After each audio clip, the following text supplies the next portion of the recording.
there is a sizable amount of equipment that Russian soldiers have kindly left for the Ukrainian forces to take. Only a small portion of it is still mostly in usable condition. The fact that both the newest and oldest Russian tanks are being destroyed by the Ukrainians shows how insufficient Moscow's arsenal has become.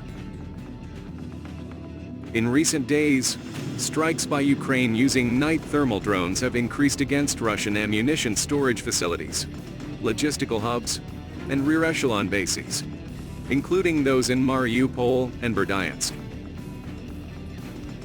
Despite abundant evidence that a counter-offensive is imminent, the Ukrainian government won't give dates. These smaller nighttime operations are just a small portion of the bigger offensive, whose lofty objectives Ukraine has made no secret of. But Kiev requires prolonged Western support for it to be successful.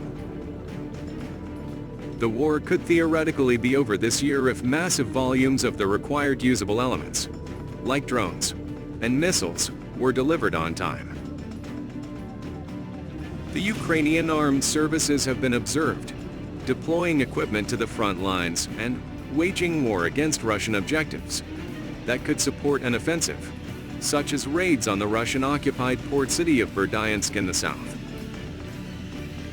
The enemy's military hardware and personnel were concentrated on 11 targets, and the enemy's anti-aircraft missile system was targeted in one attack by the Ukrainian Air Force.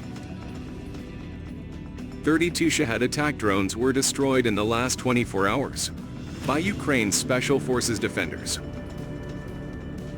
3 command posts, a location where enemy personnel were gathered, 4 artillery guns in a shooting position, and a pro-missile system were all struck by rocket forces and artillery units.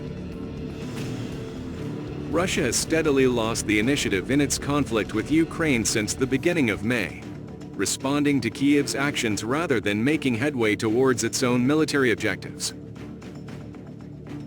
Moscow has achieved little success in accomplishing its most likely objectives, which include trying to destroy Ukrainian counterattack formations and disable Ukraine's improved air defenses.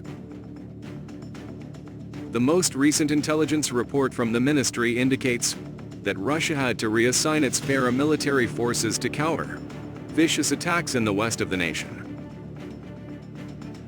One of the Russian militia organizations battling on the side of Ukraine, the Russian Volunteer Corps, claimed that during the previous 2 weeks, 3 times its members crossed into Russian territory.